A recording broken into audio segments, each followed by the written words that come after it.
कौन है पवन जी? क्या? नहीं जानते। कौन है पवन जी?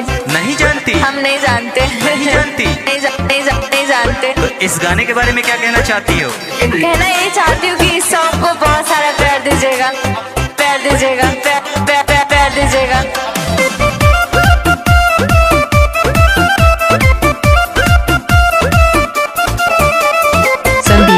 राजनीति तमकुली राजकुशीनगर।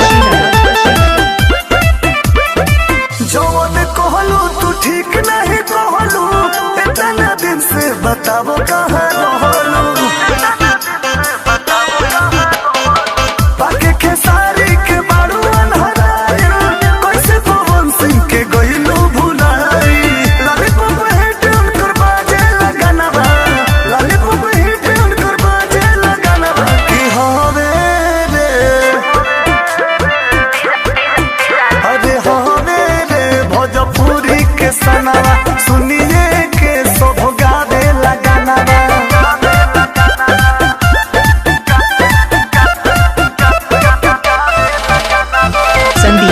राजनीति तमकुली राजकुशीनगर। जैसे से आइल बड़ू छोड़ी नेपाल हो, लगे कि हो तू खेसारी के माल हो।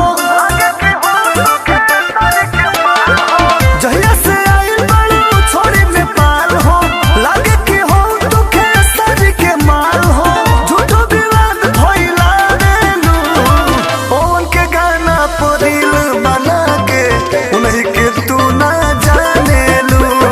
भैया के सारी से मिलला के बाद हो, लड़का के प्लानिंग बनावेलू।